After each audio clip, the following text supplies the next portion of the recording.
Hello friends, welcome back to my YouTube channel teaching with Sanjana. आज मैं आपको BEd first semester के subject language across the curriculum के most important question पत्रकारिता के बारे में बताती हूँ।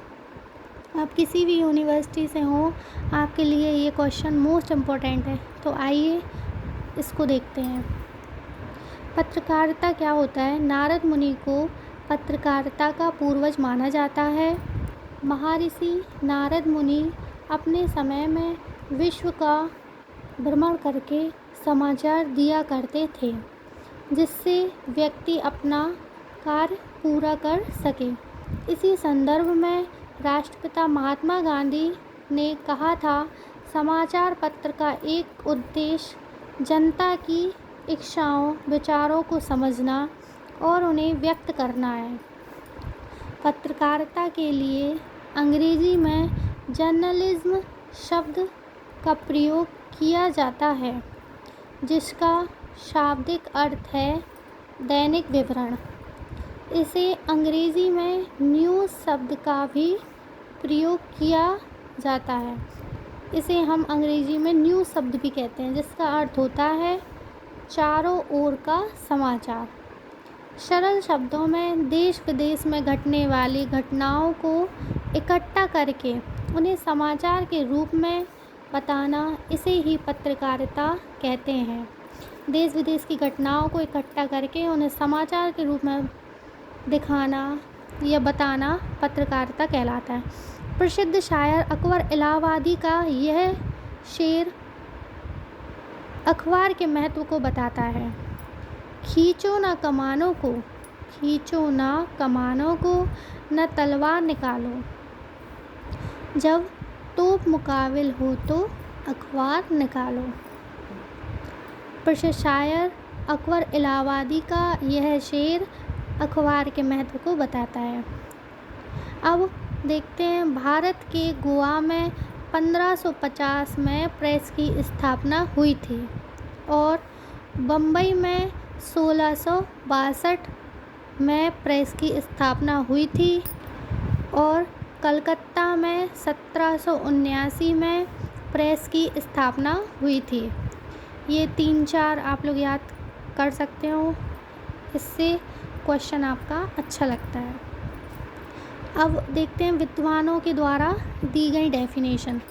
विद्वानों के द्वारा पत्रकारिता की परिभाषा सबसे पहले हैं डॉक्टर रामचंद्र वर्मा। इन्होंने क्या कहा है? वह विद्या जिसमें पत्रकारों के कार्यों, कर्तव्यों, उद्देश्य आदि के बारे में बताया जाता है।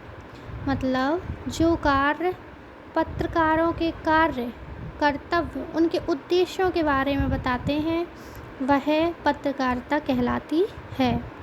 दूसरी डेफिनेशन है हिंदी शब्द सागर। हिंदी शब्द सागर के अनुसार पत्रकार का काम या व्यवसाय ही पत्रकारिता है। पत्रकार लोगों का जो काम होता है, उनका व्यवसाय होता है, वही पत्रकारिता कहलाती है। अब हम पत्रकारिता के प्रकार के बारे में जानते हैं। वर्तमान समय में पत्रकारिता का क्षेत्र काफ़ी विशाल है। इनके प्रकार कौन कौन से हैं? खोजी पत्रकारिता। इस पत्रकारिता के अंतर्गत समाज में हो रहे अन्याय, अत्याचार, भ्रष्टाचार आदि को खोज कर उन पर प्रकाश डाला जाता है। इसके अंतर्गत कई पत्रकार जासूस की तरह कार्य करते हैं। इस पत्रकारिता के लिए व्यक्ति का निडर होना अत्यंत आवश्यक है। जो खोजी पत्रकारिता होती है, इसमें जो पत्रकार लोग होते हैं, वह अत्याचार, भ्रष्टाचार और समाज की अन्य गतिविधियों को जासूस के रूप में बन के देखते हैं और इस पत्रकारिता का कार्य करते समय पत्रकार लोगों का निडर होना अत्यंत आवश्यक होता है। अब आर्थिक पत्रकारिता क्या होती है? इस पत्रकारिता के अंतर्गत देश की आर्थिक परिस्थितियों को व्यक्ति के समक्ष प्रस्तुत किया जाता है। आज के समय में हर रोज़ वस्तुओं की कीमत परिवर्तित होती रहती हैं। इनका प्रभाव सामान्य जनता पर पड़ता है इस पत्रकारिता के माध्यम से अर्थव्यवस्था को जनता के सामने लाया जाता है। इसमें जो पत्रकार लोग होते हैं उनका कार्य होता है कि अर्थव्यवस्था को जनता के सामने लाया जाए। खेल पत्रकारिता प्रत्येक व्यक्ति के जीवन का प्रमुख हिस्सा खेल भी है। हर एक की किसी न किसी खेल में रुचि है। अपनी अपनी रुचि के अनुसार लोग खेल की खबरें पढ़ते हैं। क्रिकेट का बुखार तो सबके सिर पर चढ़ के बोलने लगा है। ऐसे ही खेल खिलाड़ी, स्पोर्ट्स वीक, खेल जगत, खेल युग, अनेक पत्रिकाओं का प्रकाशन हो रहा है। खेल पत्रकारिता में पत्रकार खेलों की खबरें देता है। खेल पत्रकारिता जो होती है वो हमारे स्पोर्ट्स से संबंधित होती है। ग्रामीण पत्रकारिता भारत गाँव का देश है। यहाँ की अधिक जनता गाँव में रहती है। इसमें ग्रामीण से जुड़ी समस्याओं व घटनाओं का ब्यौरा दिया जाता है। इसमें गांव की जो समस्याएं होती हैं या कोई घटना घटती है उसके बारे में बताया जाता है। व्याख्यात्मक पत्रकारिता इस पत्रकारिता के नाम से ही स्पष्ट हो जाता है कि इसके अंतर्गत पत्रकारों द्वारा समाचारों का विश्लेषण, भविष्य में होने वाले परिणामों व समाधान की व्याख्या करते हैं। इसका मुख्य उद्देश्य समाचारों का मूल्यांकन करना है।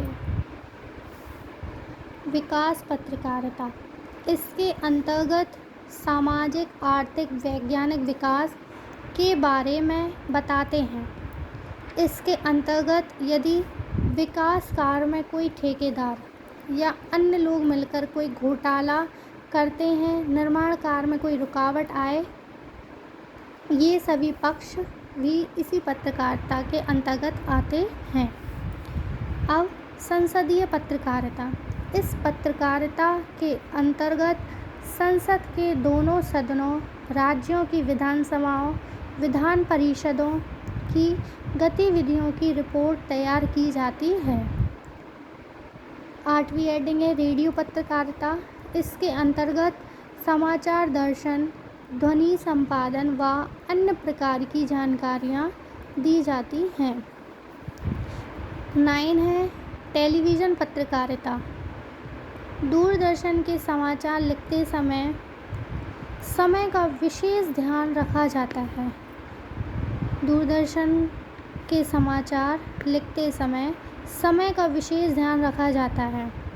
समाचार समय के दायरे में ही स्पष्टता से बताना होता है। हम भी कभी न्यूज़ को टीवी पे देखते हैं तो उसमें जो पत्रकार लोग होते हैं वे अपनी न्यूज़ को बहुत ही स्पीड में बताते हैं कि वह न्यूज़ समय के अंदर ही समाप्त हो जाए।